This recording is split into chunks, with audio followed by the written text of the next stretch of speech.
أعوذ بالله من الشيطان الرجيم بسم الله الرحمن الرحيم صلى الله عليك يا سيدي ويا مولاي يا أبا عبد الله يا رحمة الله الواسعة ويا باب نجاة الأمة يا عبرة كل مؤمن ومؤمنة يا ليتنا كنا معكم سادتي فنفوز فوزا عظيما.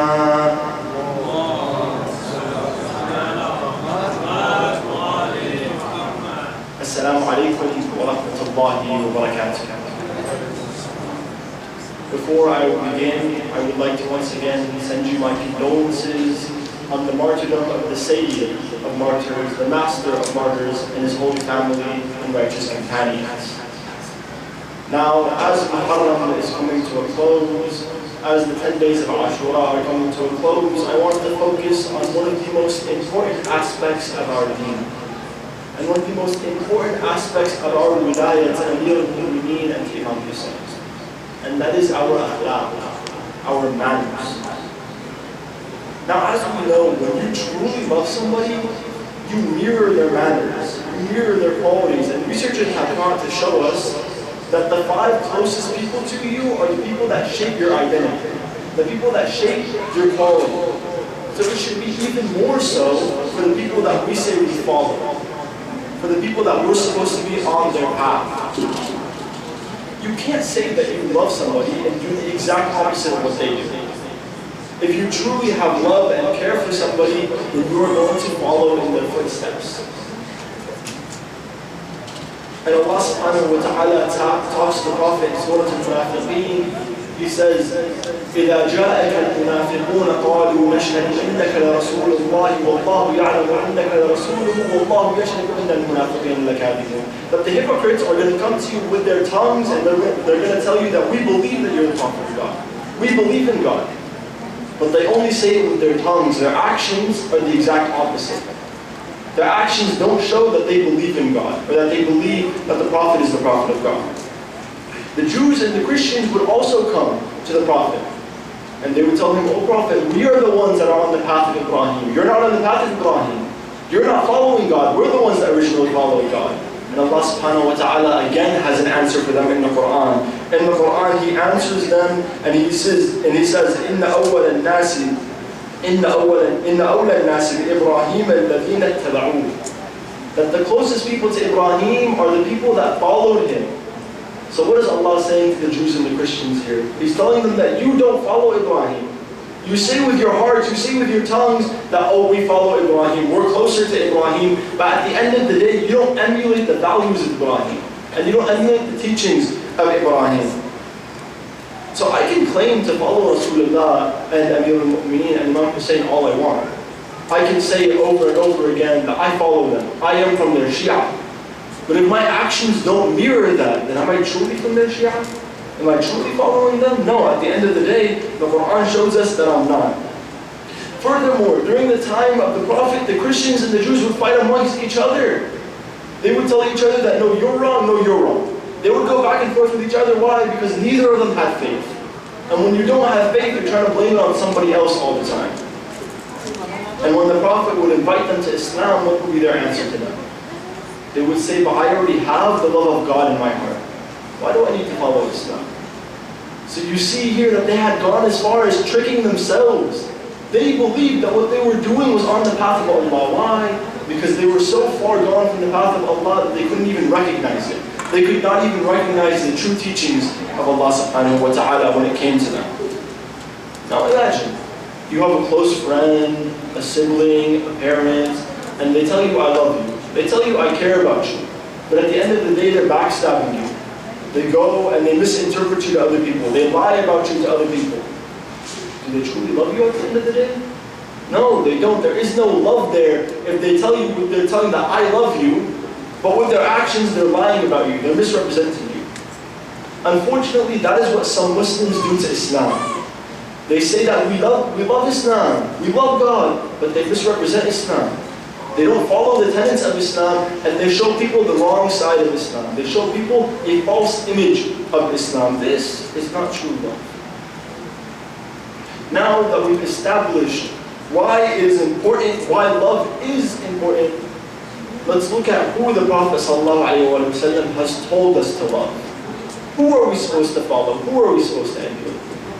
The Prophet ﷺ told his companions, لا أسألكم عليه أجرا إلا المودة في القربى. That I ask no gift of you. I want nothing from you except love for my family. Go show love to my family. The Prophet here is pointing us exactly in the right direction. He's telling us, go to my family. For all this work that I've done for you, all I'm asking is love for my family. So now we've established that the Prophet here is pointing us towards the Ahlul Bayt. He is asking us to have love for the Ahlul Bayt. But again, we said that love for the Ahlul Bayt isn't just words. Unfortunately, in a lot of cultures, it's been taught that your love for the Ahlul Bayt alone is going to get you into heaven. If I just stand there and I say, Labbayka ya Ali, I say, Labbayka ya Hussein, that's going to get me into heaven. I don't need to do anything else. But we see that that's not true. There is another side that is our akhlaq, our manners, our worship. Saying Labbayka ya Hussein and Labbayka ya Ali and Labbayka ya Abbas is not enough. There has to be another side to it. We have to add something else to it. There are millions of people around the world who claim to be followers of the Ahlul Bayt. But when you really look at them, they're not followers of the Ahlul Bayt. They're not following the teachings of the Ahlul Bayt. They go to the ziyarah, they go to the majalis, but they're not truly following the teachings of the Ahlul Bayt. To give you a little story, I was in Iraq during the Zainabiyya, during the Fatimiyya and the Zainabiyya. And I walked into a majlis. And in that majlis was maybe 70 people. Everybody else was outside in the parking lot. Either they were talking with their friends, they were drinking tea. While the Khatib was giving his lecture, maybe 70 people inside. When it was time for Matam, mashallah, the whole entire crowd was there. 1,000 people walked in. During the time of the majlis, during the time of the salah, when we're supposed to be doing our ibadat, when we're supposed to be worshipping Allah subhanahu wa ta'ala, where are they? They're nowhere to be found. They're outside having fun with their friends, drinking their tea, smoking their cigarettes. They're having fun conversations. Only when it's time to beat my chest and say, Labbayka ya Hussein, they come inside. Now I'm not saying that Matam is a bad thing. It's an amazing thing. To cry about Imam Hussein is an amazing thing. But you can't just do that by itself and expect entrance to paradise. That is only half of it. There is another part, which is your ibadat, which is listening, sitting down and listening to the speaker, gaining some knowledge, being knowledgeable. Their actions and their akhlaq, they say one thing but their tongue says another. In dua Amin Allah, the dua that we read in the shrine of Amir al-Mu'mineen in Najaf, what do we ask Allah for? Listen to these beautiful lines. We say, مُسْتَنَّةً بِسُنَنِ أَوْلِيَائِكْ مُفَارِقَةً لِأَخْلَاقِ أَعْدَائِكْ. That, oh God, make me one of the people that follow the akhlaq and the mannerisms of your Ahlul Bayt. And take me away from the akhlaq and the mannerisms of your enemies.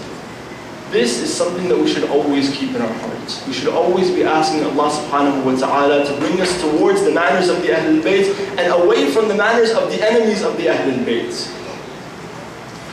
Now, unfortunately, in some communities, they look at the Ahlul Bayt as their end-all be-all, like I said.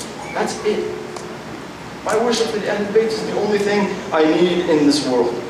And they make it even worse because sometimes you see that their worship for the Ahlul Bayt only comes in the 10 days of Ashura, in the 30 days of Ramadan. Otherwise, where are they in the masajid? You don't ever see them in the masajid unless it comes to those 10 days of Ashura, to those 30 days of Ramadan. Is that correct? No. Because where are they for the rest of the 355 days of the year? You don't see them in the masajid. We must be representing the Ahlul Bayt every single second of our life.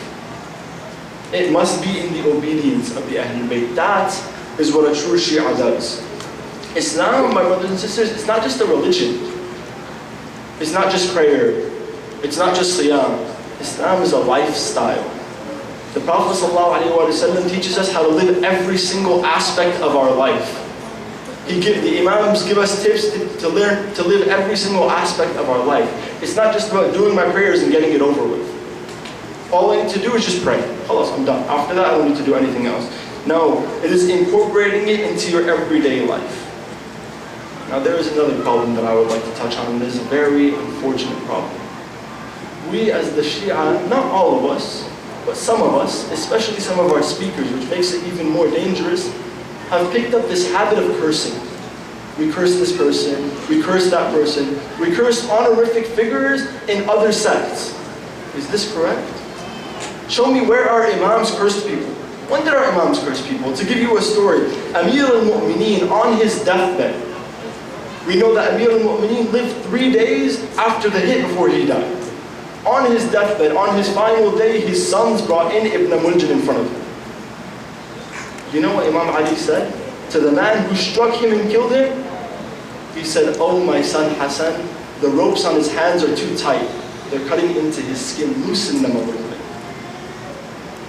And after I die, give him food and water and let him free. Set him free." These were the akhlaqs of our Imam. The man who struck him on the head, the man who caused his death, and he is telling him, be gentle with him. Give him food and water. But some of the Shia, they're ready to curse on the smallest thing. Our Imams showed us that we must have extreme patience with people. Extreme patience. Another story, one time Imam Hussein, he saw a man riding into the city on horseback. And back then, people didn't know who one another were until we saw each other face to face. Nowadays we have social media, we have WhatsApp, so we know who everybody is before we even meet them. Before you had to meet somebody to know who they were. There were no photos of people. So he rides into horseback and the first person he sees is Imam Hussein. So he turns to the Imam and he tells him, "Where is Hussein ibn Ali? I want to talk to him." Imam Hussein tells him, "I am Hussein ibn Ali. What do you need from me?" The man tells him, "I have a problem with you. You and your father Ali, you're ruining the religion of Islam." Obviously all lies that were told by who? By Bani Umayyah. And this man was fed these lies and he believed them. He said, "You and your father Ali, you have ruined the religion of Islam. You are trying to destroy the sanctity of Islam." He started cursing out the Imam. You know how the Imam responded to him? He told him, "O traveler, I can tell that you've come from a far place, that you're not from here. Do you have a place to sleep tonight? If not, come sleep in my home. I can tell that you are hungry. Do you have something to eat tonight? If not, come and eat in my home." These were the akhlaqs of our Imams. Somebody comes to him and he is cursing him out, and he is attributing all these lies to him, and he responds by giving him a place to sleep and somewhere to eat. So we need to remove this thing of cursing from our religion, because it is not a part of our religion. Our Imams never taught us to curse people. Instead, they taught us to be kind with people, to give words of kindness and embrace to people. And I'm not saying it's an easy thing. I know sometimes, especially when you're getting into an argument and it gets heated, you know, your temperature starts boiling, your blood starts boiling a little bit, and you say things that you don't mean to say. So next time you're in those positions, take a step back. Say astaghfirullah, seek refuge in Allah, and then come back. And you'll see that once you've thought about what you were going to say, you don't want to say it anymore. You've realized how bad of an idea it was that you were going to say that thing. And sometimes we even go as far as cursing our own scholars. This marji', he's wrong. This marji', he's wrong. Why do you follow this scholar? He's wrong. Is that correct? To curse our own scholars who have done so much work and so much research, to say that he's a deviant, this scholar doesn't know what he's talking about, this scholar doesn't know what he's talking about. Where in the akhlaq of the Imams did we learn that? And my brothers and sisters, today we have to be very careful of what we say, because word spreads like wildfire. Why? Because of social media. You got Instagram, Twitter, Snapchat, TikTok, whatever it is. One small clip will hit 1 million views overnight. And believe me, the bad things you say are going to spread way faster than the good things you say. And once they catch you saying one bad thing, that's it. Your reputation is gone forever. And you're not building that reputation back up. You will be known by that one bad thing you said for the rest of your life. Now, us, when we call ourselves the Shia of the Ahlul Bayt, that's not just a title for us. That is an honor that we have been given.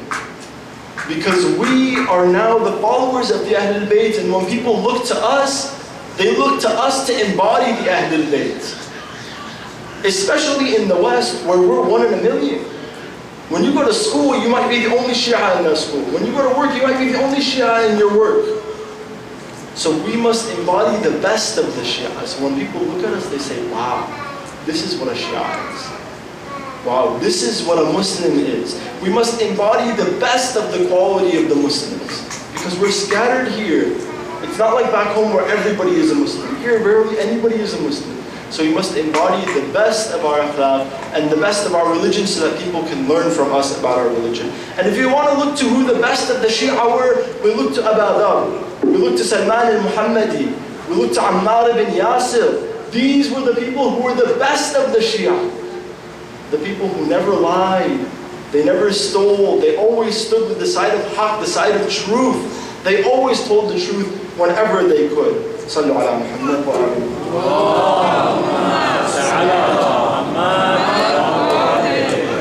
صلوات محمدي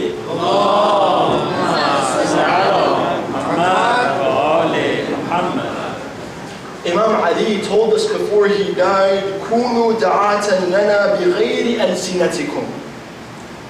That guide people towards us by not using your tongue, by using your actions. Show people what we're about. Because words don't mean anything. What do words mean? I can say whatever I want, but that doesn't mean that I actually do it, right? I can stand up here and tell you whatever I want. But does that mean that I actually have to follow it? A true leader, a true Shia, a true Muslim leads by example, not by their tongue. Because when you are a true Shia, people see the goodness in you. Because our madhab is only about goodness. Our religion is only about goodness. And the followers of the Ahlul Bayt, like I said, I have a couple of things that I want to talk about the followers of the Ahlul Bayt they do. The embodiment of the followers of the Ahlul Bayt. One, like I mentioned, we do not curse. We keep our tongues clean. Even when people curse at us, we should not feel the need to curse back at them. We should keep our tongues and our minds as clean as we possibly can. The second thing that the Shia of the Ahlul Bayt do is that they do not oppress one another. One of the worst things that we have done for ourselves as the Shia is split ourselves into different groups.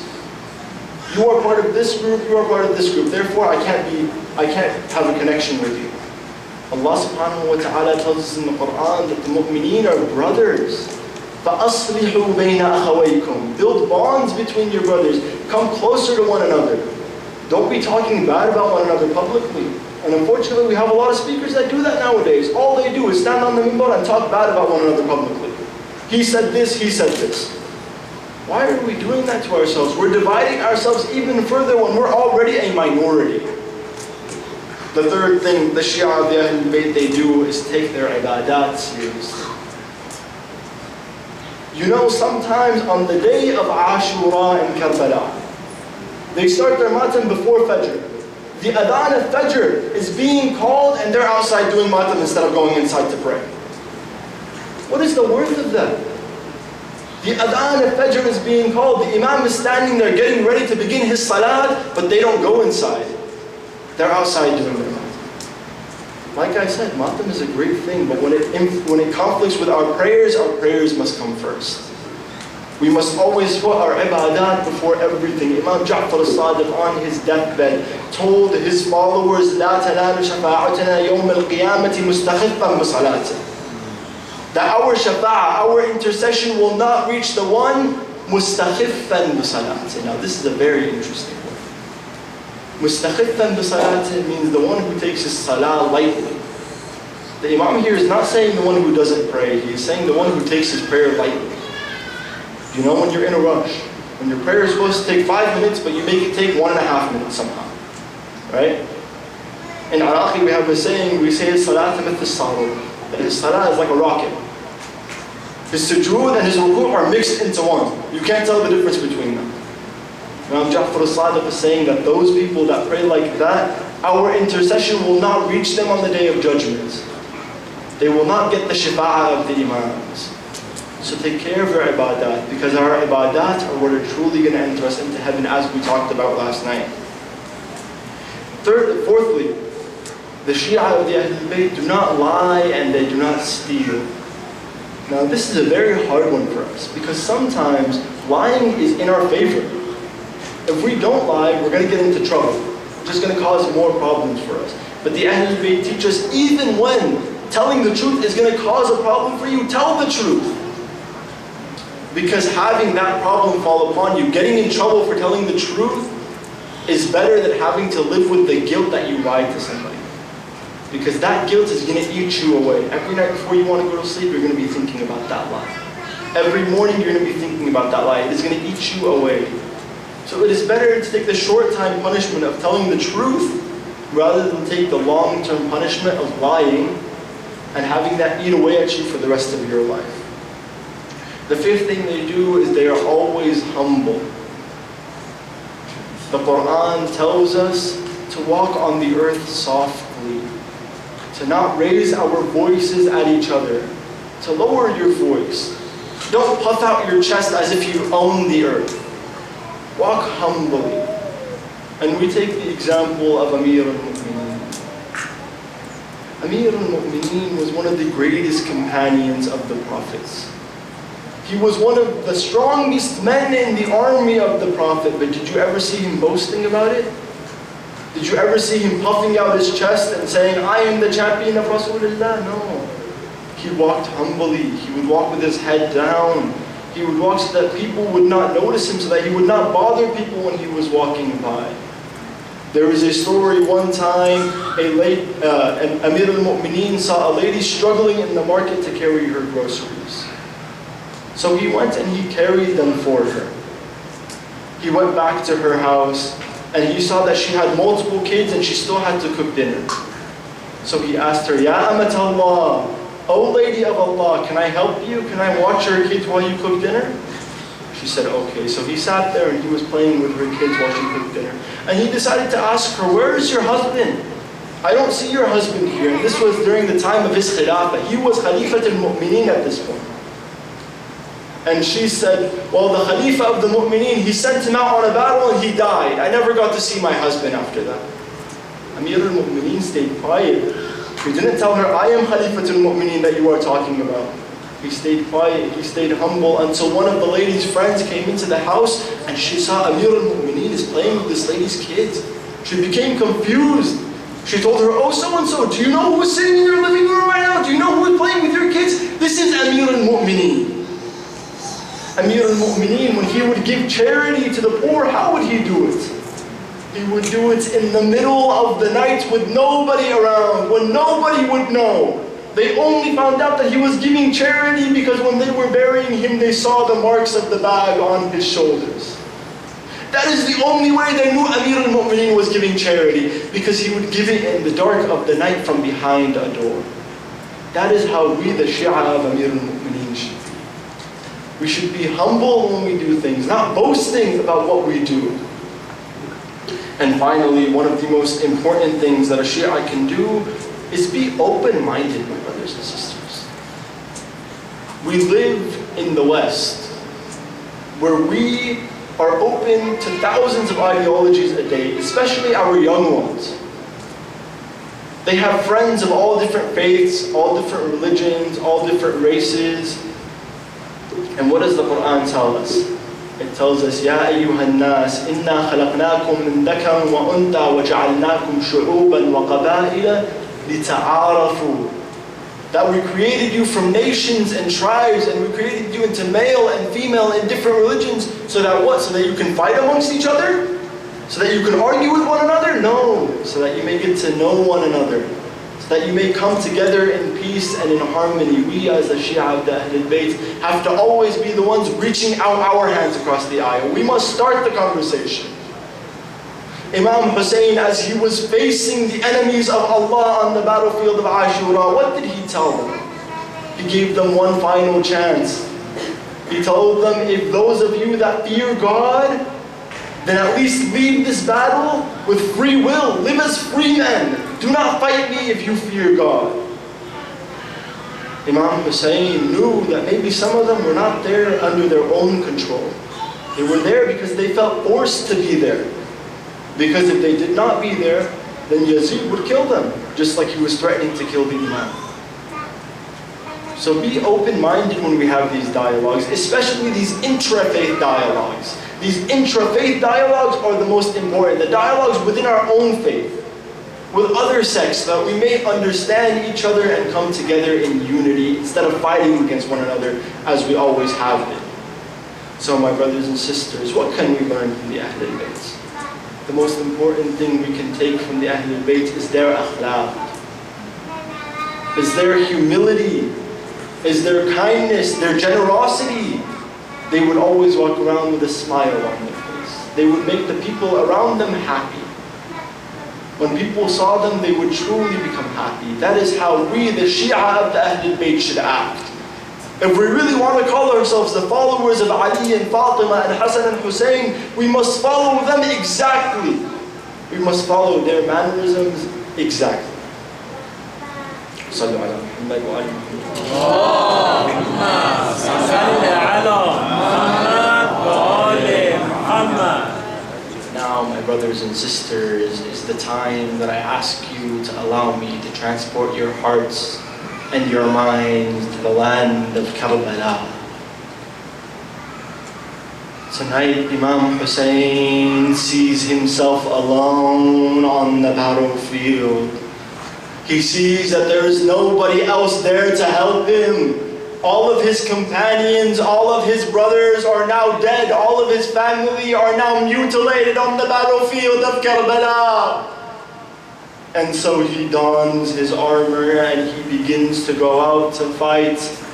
But before he can go to fight, his sister Zainab comes with a baby boy. A baby boy who was only 3 months old. And she tells him, "Oh Hussein, your son is dying from thirst.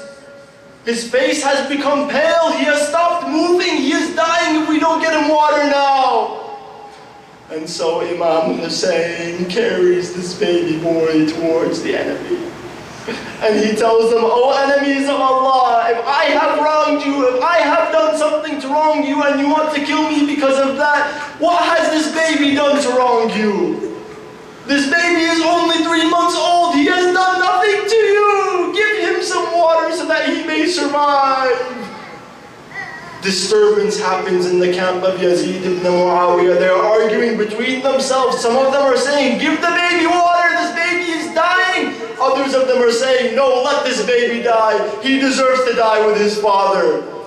Until finally Umar ibn Sa'd calls one of his archers and tells him, "Silence this disruption." And he shoots a 3-pronged arrow at the neck of Abdullah al-Wali. Imam Hussein was expecting water for this baby, but all he got was an arrow in the neck. The Imam picks up a pool of this baby's blood and he throws it to the sky and he recites, "Oh Allah, this tragedy is only bearable because you are watching. Oh Allah, this baby is now in your hands." Imam Hussein takes the dead body of Abdullah al-Radi back to his Amma Zainab. His Amma is expecting to receive a baby that is now happy, that is now smiling, but instead she gets the dead body of Abdullah al-Radi. Inna lillahi wa inna ilayhi raji'un. وسيعلم الذين ظلموا آل محمد أي منقلب ينقلبون والعاقبة للمتقين. السلام عليك يا أبا عبد الله وعلى الأرواح التي حلت بفنائك وأناخت برحلك. عليكم مني جميعا سلام الله أبدا ما بقيت وبقي الليل والنهار ولا جعله الله آخر العهد مني لزيارتكم. السلام على الحسين وعلى علي بن الحسين وعلى